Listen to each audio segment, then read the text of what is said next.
Vamos voltar a falar da PEC dos precatórios, afinal ela será promulgada logo mais às 13h30, estava marcado. Vamos aguardar, né? Ao que tudo indica, daqui a pouquinho deve começar justamente essa sessão para promulgação da matéria. Vamos então conversar justamente sobre o andamento desse texto com o deputado federal Efraim Filho, do Democratas da Paraíba, a quem eu agradeço pela participação. Bem-vindo, deputado. Boa, saudação, Daniel, saudação a todos os nossos demais apresentadores, comentaristas e analistas que estão conosco. Para a gente é uma grande alegria poder participar hoje nesse momento aqui da promulgação, né, que será feita agora à tarde, para que a gente possa acompanhar Câmara e Senado, né, promulgando essa parte comum, e a discussão que ficará para a Câmara para que a gente possa analisar as emendas, né, as modificações que vieram do Senado.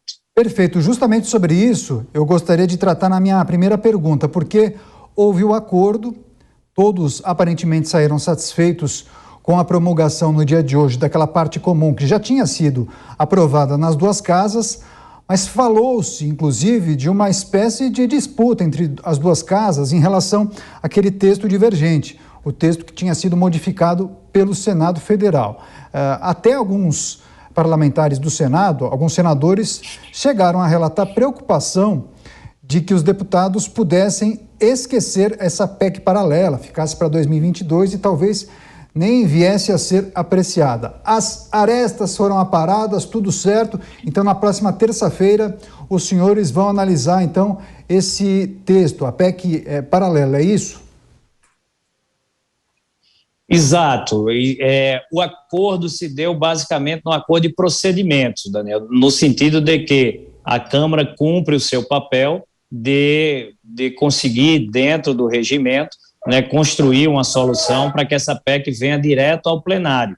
Então, a gente está construindo essa solução.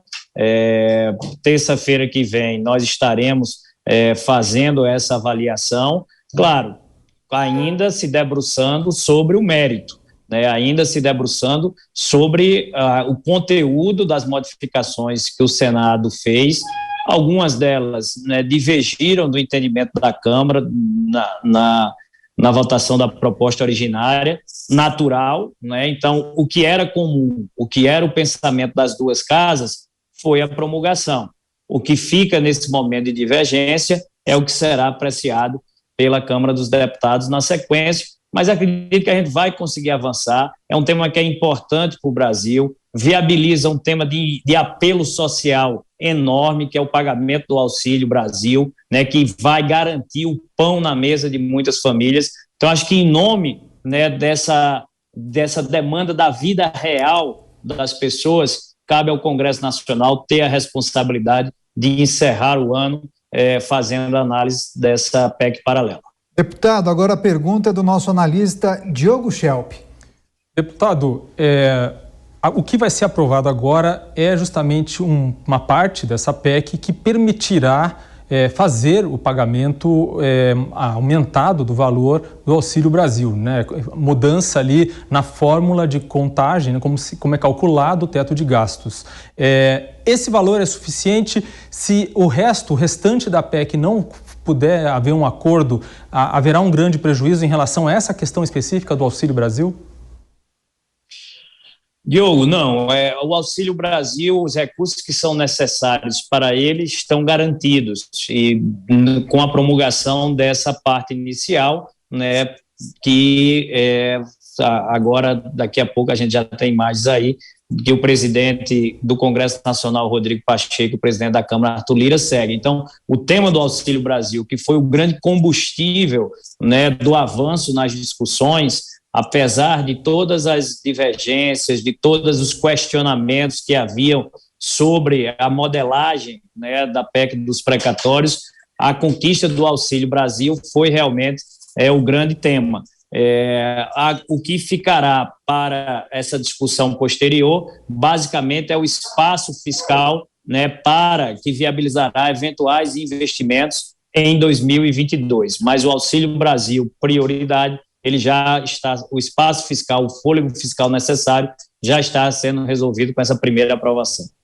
Agora, Bruna Torlai. Eu gostaria de saber, deputado, qual que é o prazo máximo, né, que a Câmara tem para fazer essa aprovação sem que a gente entre aí num período de risco, né, sem que as pessoas percam aí a chance de realmente ter acesso a esse benefício. E também como andam as discussões quanto às tão polêmicas, né, emendas de relator, né, por que será que isso incomodou tanto?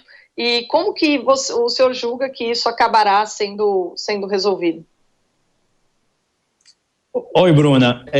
Vamos lá. A construção da votação da PEC paralela, ela depende, logicamente, da obtenção de consenso. Como eu falei, o consenso de procedimento já existiu. Na terça-feira nós vamos fazer a votação da PEC paralela.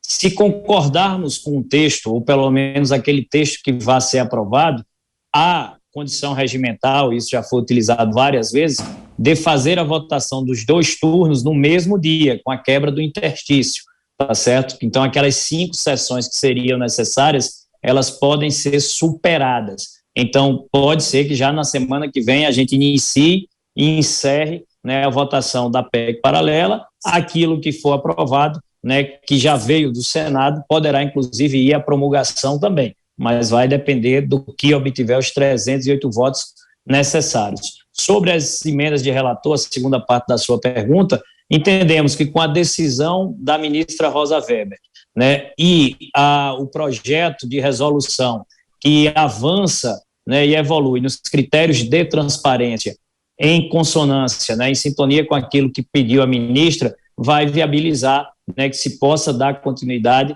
né, à execução orçamentária, que é importante, até porque muitas dessas obras estão em andamento, se tratam de postos de saúde, creches.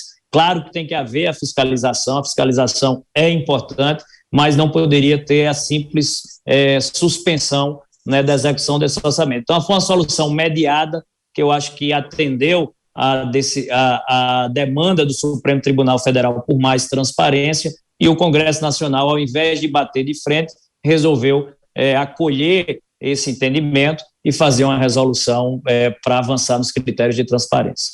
A promulgação parcial da PEC dos precatórios e também as emendas de relator em destaque na entrevista com o deputado federal Efraim Filho, do Democratas da Paraíba. Agradeço demais a sua participação, deputado. Bom trabalho e volte mais vezes à Jovem Pan News. Para nós é uma grande alegria, inclusive como líder, né, dos Democratas, vamos lá participar agora também da sessão solene de promulgação no plenário do Senado Federal. Um forte abraço e uma boa tarde a todos.